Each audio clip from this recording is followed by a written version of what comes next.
इरशाद फरमाया ला उक़सिमु बिहाज़ल बालद, मुझे इस शहर की कसम, चूँकि ये सूरत मक्की है लिहाजा शहर से मुराद शहर मक्का है। अब शहर मक्का की कसम क्यों फरमाई गई? ज़हन कई चीज़ों की समझ जाता है। ये वो बाबरकत शहर है जिसके वस्त में अल्लाह का बाबरकत घर काबतुल्लाह है, जिस पर हर लम्हा 120 रहमतें नाज़िल होती। इस पाक घर की वजह से इस शहर की कसम फरमाई गई होगी, ख्याल इस सम भी जाता है। ये वो घर है कि जिसको देखना भी इबादत है। जलालत टपकती है, उसको देखकर अहले ईमान के दिलों पे लर्ज़ा तारी हो जाता है। अल्लाह का खौफ और खशियत दिलों पे तारी होती है, उसकी हैबत का दिलों के ऊपर एक पुरकैफ समा होता है। तो ये बाबरकत घर इस शहर के वस्त में वाक़या है और इस शहर की इज्जत और अजमत का हवाला है। इसलिए इस शहर की जो कसम फरमाई गई, शायद इसलिए इसी काबतुल्लाह के जुनूब मशरकी कोने में एक पत्थर नस्ब है जिसको हजरे अस्वद कहा जाता है। ये जन्नत से लाया गया और काबतुल्लाह के इस कोने में नस्ब किया गया। अहले ईमान उस पत्थर की तरफ लपकते हैं, बढ़ते हैं, उसको चूमने के लिए बेताब होते हैं। अपनी अकलौती औलाद को चूमने के लिए बंदे में इतनी तलब नहीं है जितनी उस पत्थर को चूमने में है। तो इसलिए ये जन्नती पत्थर है। इस शहर की कसम इसलिए भी फरमाई गई होगी कि यहाँ ये बाबरकत पत्थर है। मकाम इब्राहीम ये काबतुल्लाह की शर्की दीवार के बिल्कुल सामने नस्ब है और ये वो पत्थर है जिसकी छाती में हजरत इब्राहीम अलैहिस्सलाम के कदम लगे हुए हैं और इसको मुसल्ला बनाने का हुक्म दिया गया। इस पत्थर की वजह से इस शहर की कसम फरमाई गई। थोड़ा सा आगे आ जाए तो चाहे ज़मज़म है और ये वो जगह है जहां हजरत इस्माईल अलैहिस्सलाम ने एड़ियां रगड़ी थी और अल्लाह ने चश्मा जारी कर दिया और हजरत इस्माईल अलैहिस्सलाम के कदमों की खैरात क़यामत तक दुनिया ले रही है। और उस पानी में शिफा भी है, वो पानी गज़ा भी है, वो पानी दवा भी है। जिस नियत के साथ आबे ज़मज़म पियो अल्लाह ताला उस नियत को पूरा फरमा देता है। जो दुआ करो अल्लाह आबे ज़मज़म पीते हुए हर दुआ को कबूल फरमाता है। ये एक हवाला है इस शहर का। तो इसलिए शहर की कसम फरमाई गई। ख्याल ये बढ़ता है आगे सफा और मरवा ये दो पहाड़ियां हैं जिनमें हजरत हाजरा सलामुल्लाह अलैहा अपने बेटे के लिए पानी की तलाश में दौड़ी थी। अब क़यामत तक अल्लाह ताला ने इन पहाड़ियों को, इन पत्थरों को अपनी निशानियां करार दिया। ये शायरुल्लाह कहलाए और क़यामत तक हाजियों को इन पत्थरों पे दौड़ने का हुक्म दिया गया। हजरत हाजरा तो इसलिए दौड़ी थी कि उनको बेटे के लिए पानी चाहिए था। हाजी की बगल में पानी की बोतल मौजूद होती थी, लेकिन ये क्यों दौड़ रहा है? जिन लोगों ने हज किया है, उम्रे की सआदत हासिल की है, कैसा मंजर होता है, सरों का समंदर नजर आता है, लोग दौड़ रहे हैं। इस्लाम तो बेमकसद एक अमल की तरगीब नहीं देता। मिन हुस्न इस्लामिल मर्इ तर्कुहु मा ला यानी है। इस्लाम के का हुस्न ये है कि हर बेमकसद काम छोड़ दिया जाए। अब हजरत हाजरा तो पानी के लिए दौड़ी और ये पानी की बोतल बगल में लटकाए हुए दौड़ रहा है। पानी के लिए तो नहीं दौड़ रहा, बेटे के लिए दौड़ रहा है, बेटा भी साथ दौड़ रहा है। दरमियान में तेज हो रहा है। उन्हें तो लाल नजर नहीं आता था, बेटा नजर नहीं आता था, और यहाँ बाप बेटा और माँ इकट्ठे दौड़ रहे हैं। तो या अल्लाह, ये दौड़ना भी इबादत है? कहा हाँ, जिन राहों पे मेरी बंदी दौड़ी थी, तुम उन राहों पे चलोगे, मैं तुम्हारे ऊपर रहमतें निछावर करूंगा। तो सफा और मरवा अल्लाह की निशानियां हैं। यहाँ वो है हिरा है, जबले नूर है, जिस पर इस्लाम की पहली वही नाज़िल हुई और फिर कुरान उतरता रहा। तो इसलिए इस शहर की कसम फरमाई गई। तो ज़हन में ये कई ख्याल आते हैं, शायद जबले सौर है, इस वजह से इस शहर की कसम फरमाई गई। लेकिन अल्लाह ताला जल्ला शान ने आगे वाज़ेह और दो टोक फरमा दिया। मक्का अजमत का बहुत बड़ा हवाला है और इसमें जो है वो मकाम इब्राहीम है, इसमें चाहे ज़मज़म है, इसमें सफा मरवा है, इसके अंदर हजरे अस्वद है, काबतुल्लाह है। ये अजमत के बहुत बड़े हवाले हैं। लेकिन कहा मैं इस शहर की कसम इसलिए नहीं खा रहा कि इसमें ये सारी इज्जत वाली चीजें हैं, लेकिन मालिक ने क्यों शहर की कसम फरमा रहा है? कहा व अंता हिल्लुम बिहाज़ल बलद, इसलिए महबूब इस शहर की गलियों में तू तो चलता रहा, तूने खुराम में नाज किया है, इस शहर की फजाओं में तेरे सांसों की खुशबू बसी है। तो शहर मक्का अजमतों के और भी कई हवाले थे, और अगर ये दूसरी आयत न होती तो यकीनन बहुत सारे लोगों का ज़हन इधर ही जाता और इस पर मुनाज़रे होते कि इस शहर की कसम इसीलिए खाई गई कि इस शहर में मक्कातुल मुकर्रमा है, मकाम इब्राहीम है, चाहे ज़मज़म है। लेकिन मुनाज़रे का मौजू कम अज कम इस बात में तो खत्म हुआ। कहा महबूब इस शहर मक्का की कसम मैं इसलिए खा रहा हूँ कि तेरे पाए नाज़नीन के बोझ से इस शहर की खाक में लिए। व अंता हिल्लुम बिहाज़ल बलद, महबूब तू इन गलियों में चलता रहा। व वालिदिन व मा वलद, और महबूब तेरे बाप की कसम, यानी हजरत इब्राहीम अलैहिस्सलाम की कसम, और उनकी जो औलाद है उस औलाद की कसम। तो अल्लाह ताला जल्ला शाह ने ये कसमें फरमाई, उस शहर की कसम फरमाई जिस शहर के अंदर महबूब के जलवे थे। अल्लाह अकबर, महबूब रहे हैं, अल्लाह कसम फरमा रहा है। इसीलिए उलमा ने कहा, इस बात में उलमा का इख्तिलाफ है मक्का अफजल है या मदीना अफजल। बाज़ ने कहा मक्का अफजल है, बाज़ ने कहा मदीना अफजल। इस पर कई अक़वाल हैं, लेकिन इस आयत की रोशनी में मेरे ज़हन में इस वक्त जो कौल आया वो ये कि बुजुर्ग फरमाते हैं, बाज़ उलमा कहते हैं कि जब हुजूर मक्के में थे मक्का अफजल था, जब मदीने में आ गए तो मदीना अफजल था। अल्लाह अकबर, अल्लाह अकबर।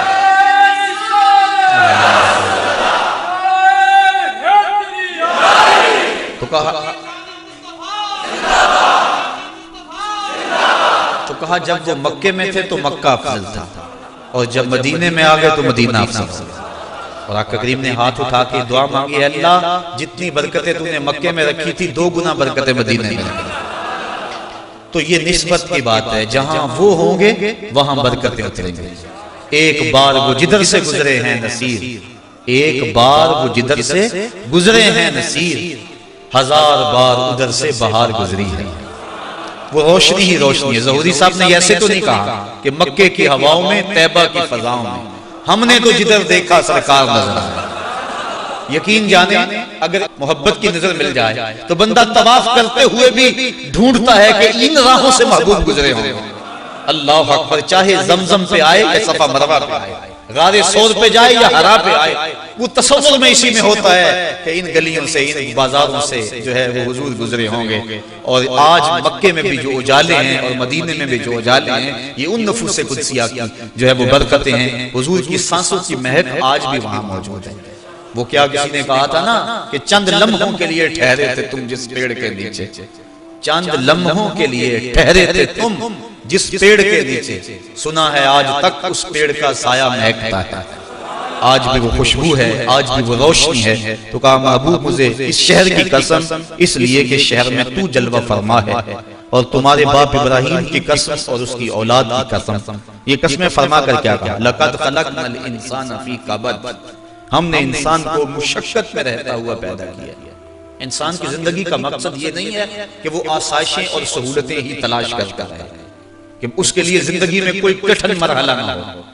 ये एक मर्द और एक इंसान जो अपनी इंसानियत के जौहर से आगा है, ये उसका मुतालबा नहीं होता, बल्कि वो तो कहता है किया मैंने इस खाकदान से किनारा, जहां रिज़्क़ का नाम है आब दाना, पलटना झपटना झपट कर पलटना, लहू गर्म रखने का है एक बहाना, परिंदों की दुनिया का दरवेश हूं मैं कि शाही बनाता नहीं आशियाना। यानी इंसान मुशक्कतों में रहता हुआ पैदा किया गया, बिल्कुल आसान जिंदगी, सहल जिंदगी, कोई तकलीफ ना पहुंचे, मखमल के फर्श पे भी चले तो पांव में मोच आ जाए, केला खाने से भी जो है वो दांत हिलते चले जाएं, ये एक मर्द की पहचान नहीं है। इंसान को अल्लाह ने मुशक्कतों और दुखों के अंदर रहता हुआ पैदा किया है ताकि वो हालात का मुकाबला करे। है शबाब अपने लहू की आग में जलने का नाम। इकबाल ने कहा था कि जवानी क्या है, किसी चौक और मोड़ पे खड़ा होने का नाम जवानी है, अपनी ख्वाहिशात में असीर हो जाने का नाम जवानी है, अपने सिफली जज्बात की तस्कीन की राहें तलाश करने का नाम जवानी है। तो इकबाल कहता हो बताऊं जवानी क्या है, शबाब अपने लहू की आग में जलने का नाम। तो इंसान मुश्किलों के पर्दे में रहता हुआ पैदा किया गया है, इसको आसानियां, इसको रास्तियां, ये तो शाहीन है और पहाड़ों की चट्टानों पे इसके बसेरे, लिहाजा ये कसमें फरमा कर कहा। और कसम मक्के की क्यों फरमाई, शहर महबूब की कसम क्यों फरमाई? इसलिए कि इस शहर में हुजूर ने पत्थर खाए थे, इस शहर के अंदर गड़े खुदे थे, इस शहर के अंदर उजरियां डाली गई थी, इस शहर के अंदर हुजूर अलैहिस्सलाम के ऊपर कूड़े डाले गए थे। इसलिए कहा महबूब इस शहर की कसम, जिस शहर में तूने दुख सहे, जिस शहर के अंदर तूने तकलीफ सही, खुदे हुए गड़े, बिछे हुए कांटे, रास्तों की तकलीफें तूने सही और हंस के सही, मेरे नाम पे सही। महबूब इस शहर की कसम, हमने इंसान को आसाइशों में रहता हुआ नहीं बल्कि दुखों के साथ टकराता हुआ पैदा किया। वो हालात के जबर का मुकाबला करता है, वो कश्मकश के अंदर कूद जाता है, वो हंगामा खैर शर के अंदर एक मोती बन के निखरता है। वो आसान जिंदगी का मुतलाशी नहीं है बल्कि महबूब तेरे शहर की कसम, जिस शहर में तेरे बसेरे हैं, जिस शहर के अंदर महबूब तुझे कपड़े डाल के ताव दिए गए, जिस शहर के अंदर दुख पहुंचाए गए, उस शहर की कसम इंसान को मुशक्कतों में और तकलीफों में रहता हुआ पैदा किया गया है। तमाम उम्र तूफान से खेलते गुजरी, तमाम उम्र तूफान से खेलते गुजरी, नैया के डूबने का डर भी रहा। ये है जिंदगी एक मोमिन। ये नहीं है कि वो हर वक्त फूलों की सेज पे लेटा रहे। मुझे एक वाकया याद आया, कोई एक बादशाह था ना, वो फूलों की सेज पे लेटा करता था, लौंडी उसके लिए रोजाना सेज बिछाया करती थी, बूढ़ी हो गई। एक दिन वो सेज बिछा कर ख्याल आया उसके दिल में कि बादशाह रोजाना इन फूलों पे सोता है, पता नहीं क्या लुत्फ होगा इन फूलों पे सोने का, मैं भी तो कमर सीधी करके देखूं क्या लुत्फ है इन फूलों पे सोने का। सारी जिंदगी वो बादशाह के लिए सेज सजाती रही, आज सेज तैयार करके एक लम्हे के लिए लेटी, सारे दिन की थकी हुई थी, आंख लग गई। बादशाह जब अपने कमरे में दाखिल हुआ, देखा कि उसकी सेज पे एक लौंडी लेटी हुई। उसने फौरन ताली बजाई, खुदाम हाजिर हो गया, कहा इसको पकड़ो और उल्टा लटका दो, इतना मारो कि इसकी जान निकल जाए, ताकि बाकियों को इबरत हो जाए कि बादशाहों की सेज कितनी मुकद्दस होती है। एक लौंडी को ये जुर्रत कि वो बादशाह की सेज के ऊपर सोए, उस लौंडी को पकड़ा, उल्टा लटका के जल्लाद कोड़े मारने शुरू कर दिए। जब कोड़ा लगता है वो चीखती है, अचानक चीखते चीखते उसने हंसना शुरू कर दिया। बादशाह ने कहा रुक जाओ, इस लौंडी को पूछो रोती क्यों है, इसे ये भी पूछो हंसती क्यों। जल्लाद रुक गया, लौंडी को पूछा तो रोती क्यों है, कहा जब कोड़ा लगता है मेरी जान निकलने को आती है तो तकलीफ की वजह से रोती हूँ। कहा हंसती क्यों है, कहा हंसती इस बात पे हूँ, मैंने सोचा मैं चंद लम्हों के लिए इस सेज पे सोई और इतनी तकलीफ आ रही है, जिसको उम्र हो गई सोते हुए उसका क्या बना। तो हर बंदा चाहता यह है कि मेरे लिए दुख कोई ना हो, घर में आसूदगी, गाड़ी में आसूदगी, मैं कोई काम ना करूं, मेरे लिए मुशक्कत ना हो, आसूदगी हो जाए। ये जो डबल शाह का कारोबार चला, ये भी इसलिए हर बंदा चाहता था यूं मेरे पास पैसे आ जाए, ना मुझे काम करना पड़े, ना दिमाग लड़ाना पड़े, ना मुझे अपने अज़ा को हरकत देनी पड़े। तो ये इंसान जो है वो कैसे सोच रखता है, जबकि अल्लाह ताला ने कसमें फरमा कर कहा महबूब हमने इंसान को मुशक्कतों में रहता हुआ पैदा किया, दुखों के साथ निभाओ। अगर इंसान कुरान की फिक्र को समझ ले तो बहुत सारी तकलीफें खुद ब खुद खत्म हो जाती हैं। गुर्बत, दुख, बीमारी, इंसान लड़ता तो रहता है लेकिन शाकी रहता है, ये मेरे लिए ही है, ये मेरे लिए ही है। और इसलिए इंसान एक तो तकलीफ आ गई, दूसरा जो है उसको एक अजियत बन गई कि ये मेरे लिए क्यों है। तो अगर वो कुरान के इस मिजाज को समझे कि ये तो मर्द के साथ होता रहेगा, ये कश्मकश तो उसके साथ जारी रहेगी, हालात का टकराव तो उसके साथ रहेगा, उसको तो इन दुखों से गुजरना होगा, इस भट्टी के अंदर अपने आप को डालना होगा, तो उसको तकलीफ आएगी लेकिन परेशानी उसकी वो नहीं होगी। वासिफ अली वासिफ ने कहा था कि अपनी मर्जी और अल्लाह की मर्जी में फर्क का नाम गम है। जब बंदा अपनी मर्जी और अल्लाह की मर्जी में फर्क कर दे तो इसे गम कहते हैं। और जब बंदा कहता है ये सोना मेरे दुख में चला जाए तो मैं सुख में चुल्ले डाऊं, फिर वो जलती हुई चिखा के अंदर भी मुस्कुराता हुआ चला गया।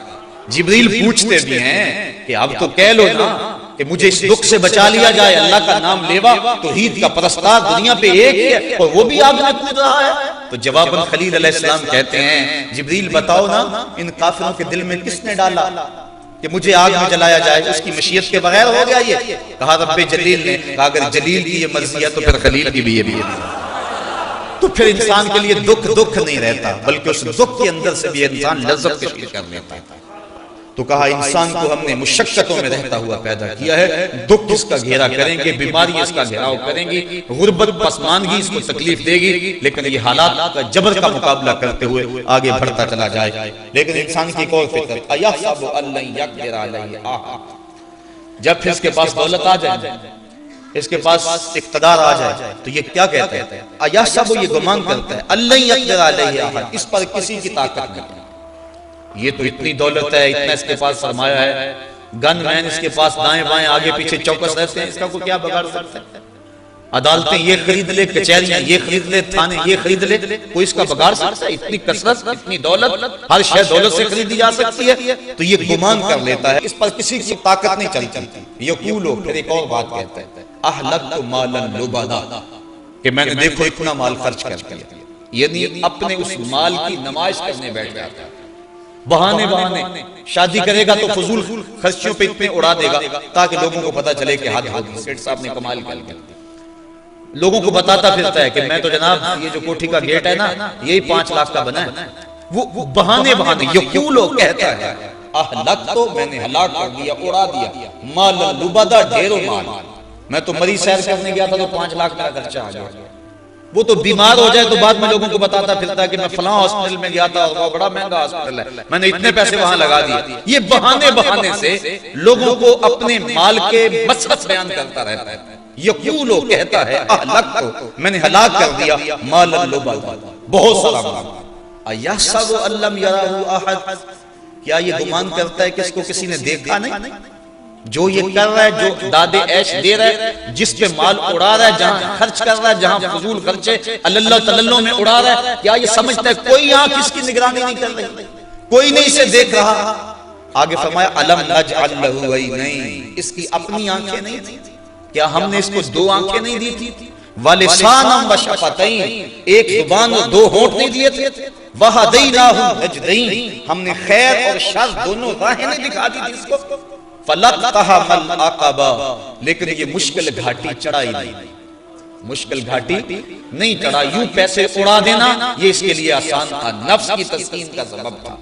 मरी जाके 5 लाख खर्च कराना ये तस्कीन का सबब था इसके लिए, इसका नफ्स खुश होता था। ये फजूल खर्चियों के अंदर आला ओहदेदारों की दावत करके और ढींगे मारता है कि इतने इतने लोगों से मेरे ताल्लुक हैं और लाखों रुपए खर्च कर दिए दावत में, इस पर इसके नफ्स को तस्कीन होती थी। लेकिन कहा जो मुश्किल घाटी है उसमें नफ्स को तस्कीन नहीं, रूह के करार का सबब है, लेकिन ये उस घाटी पे नहीं चला। वो क्या घाटी है, मुश्किल घाटी क्या है? कुरान ने बयान किया।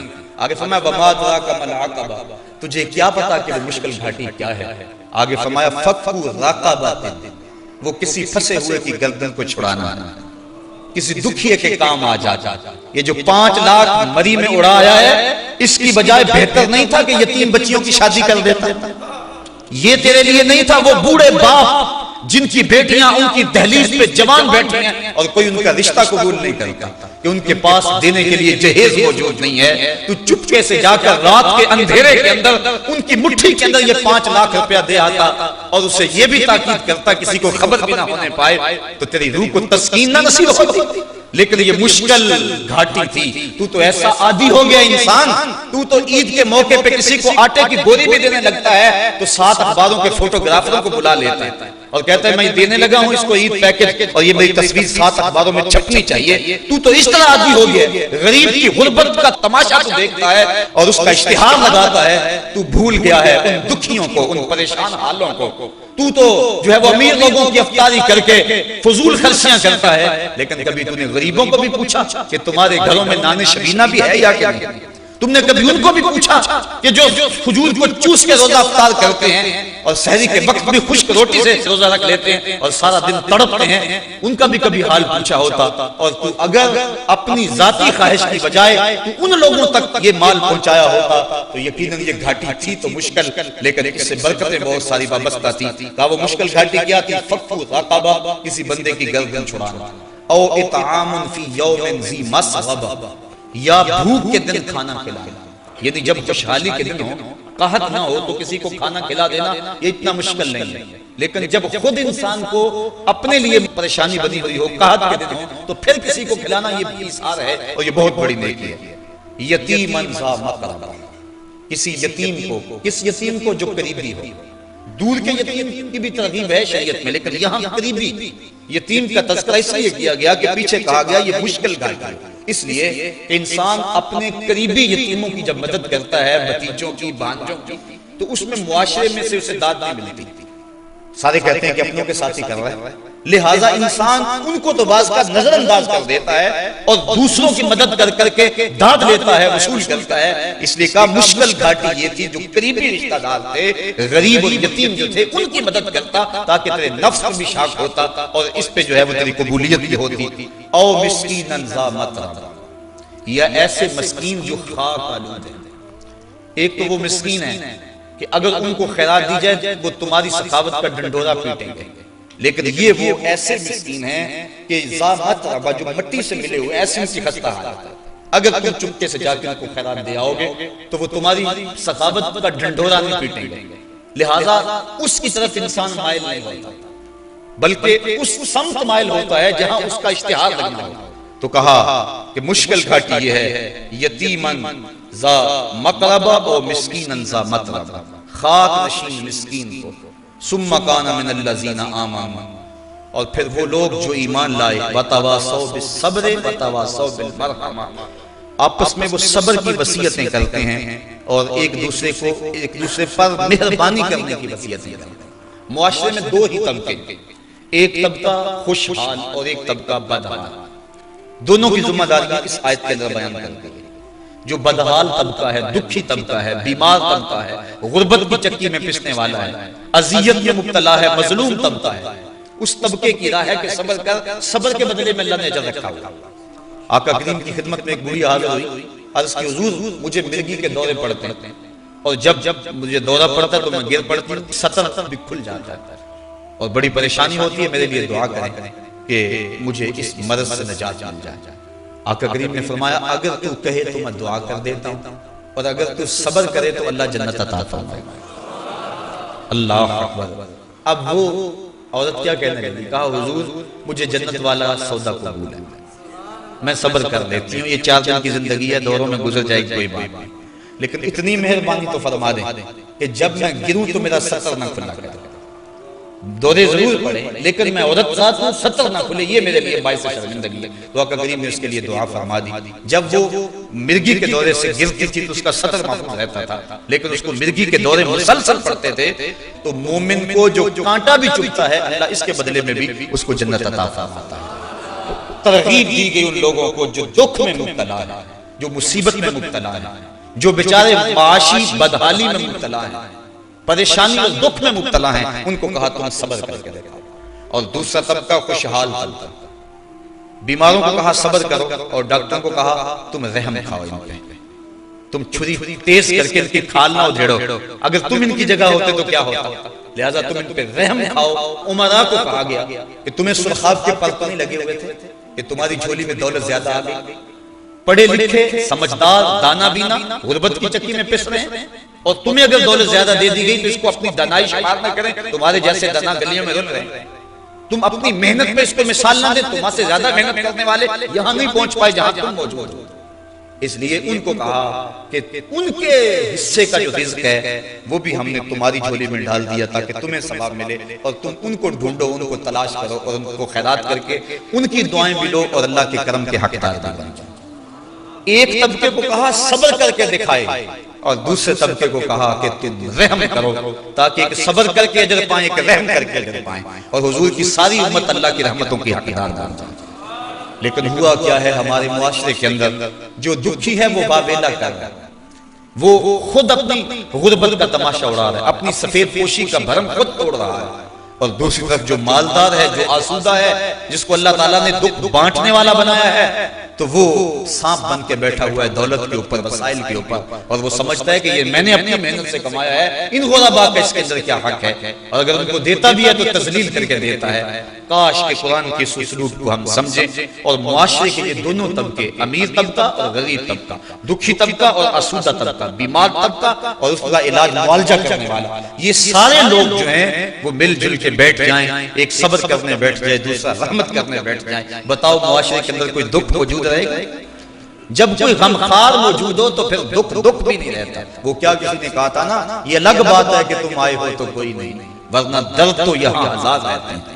जब कोई दुख बटाने आ जाए, तकलीफ का साजी बन जाए तो फिर तकलीफ नहीं रहती। दुख उस वक्त अजियतनाक बन जाता है जब इंसान तड़प रहा हो, कोई हाल पूछने वाला भी नहीं। इसलिए मुआशरे के इन दोनों तबकों की जिम्मेदारियां कुरान ने इस आयत में बयान की, और यही इस सूरत का अमूद है, नुक्ता कमाल है इस सूरत का कि आओ इस समत आ जाओ और दोनों तबके अपनी अपनी जिम्मेदारियों को समझ लें। लेकिन हम कितने सफाक होते हैं, हम कहते हैं हमें अपनी खुशियों से गर्ज है, हमें कभी ख्याल नहीं होता कि हम उन कामों पे लाख रुपए लगाए हैं कि जिनके बगैर जो है वो कोई फर्क नहीं पड़ता था। लेकिन हमने कभी ये ना देखा कि हमारी गली के अंदर कितनी बच्चियां हैं जिनके हाथ अभी तक पीले नहीं हो रहे और उनके पास जहेज नहीं है। आइए हम कुरान मजीद के इन अल्फाज से, इन कलिमात से रोशनी लें और अपने मुआशरे के दुख बांटने की कोशिश करें।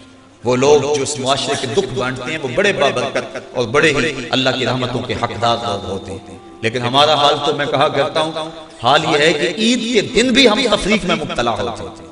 एक तरफ अमीर का बिगड़ा हुआ बच्चा गोल्डन सेब का एक कोना काट कर दूसरा कुत्ते के आगे डाल रहा होता है, और दूसरी तरफ बेवा का यतीम बच्चा ईद के दिन भी छाबड़ी लगाए आलू छोले बेचने पे मजबूर होता है। ये हमारे मुआशरे की ऊंच नीच है और ये हमारे मुआशरे का तफावत है। काश के हम उस दिन गुब्बारे बेचते हुए उन बच्चों को, ईद के दिन भी पानी बेचते हुए उन बच्चों को करीब करें और अपने बेटों को भी तो ईद दी थी और उनको कहें उनसे सारे गुब्बारे खरीद लें, उनसे सारा सामान भी खरीद सकते हैं या उनको अज़ाफ़ी रकम दे के उनको भी ईद की खुशियों में शामिल कर लें। मेरे और आपके आका मौला के लिए तो ईद का इंतजार हो और सहाबा का मजमा मुंतज़िर है कि हुजूर आएंगे तो ईद पढ़ाएंगे। लेकिन आका करीम रास्ते के अंदर एक बच्चे को देख के रुक जाता है और पूछा, बेटा आज तो ईद का दिन है और तुम रो रहे हो? अर्ज़ की, हुजूर मेरे बाप का साया मेरे सर पे नहीं है। आका करीम ने उसको करीब किया, अपने घर ले गए, जो लिबास हसनैन को दिया गया था उसी यतीम बच्चे को पहनाया गया, खाना दिया गया। जब उसके बाल संवर गए और लिबास उसने पहन लिया, आका करीम ने उसको करीब किया, चेहरे पर उसके मुस्कुराहट से खेलने लगे। आका करीम का दिल और पसीजा, उसको करीब करके एहसास महरूमी मजीद खत्म करते हुए कहा, बेटा क्या ये तू पसंद नहीं करता कि मोहम्मद तेरा बाप लगे और आयशा तेरी अम्मी लगे और फातिमा तेरी बाजी लगे? उसने कहा, ये रिश्ते मुझे मिल जाएं तो मुझे और क्या चाहिए। कहा, आज के बाद ये रिश्ते तेरे। अब एक उंगली से हसनैन और एक उंगली से वो यतीम बच्चा और ईदगाह की तरफ बढ़ रहे हैं और बच्चे भी अपने माँ बाप के साथ जा रहे हैं। लेकिन ये बच्चा अल्लाह अकबर नाज कर रहा है अपने मुकद्दर पे और बाकी बच्चों की आंखों में आंखें डाल के जुबान हाल से कहता है, था तो यतीम लेकिन आज यतीमी का मजा आ गया कि मुस्तफा की उंगली थामे जाए। काश हम अपने मुआशरे के दुख बांटें। ईद का मौसम आ रहा है, ये रमजान गुजर रहा है, हमें अपने भूख से एहसास होता है कि नहीं कितनी अजीब भूख है। लेकिन वो लोग जो तरसते हैं नाने शबीना के लिए भी, उनको ढूंढें। मुआशरे में गम थोड़े नहीं, सारे हम बांट भी नहीं सकते, लेकिन जहां तक हो सके हम मुआशरे के दुख बांटें, मुआशरे के दुखों में शरीक हों। अल्लाह ताला जल्ला शानहू अपनी रहमतें हमारे ऊपर नाज़िल फरमाए। व आखिर दावाना अनिल हम्दुलिल्लाहि रब्बिल आलमीन।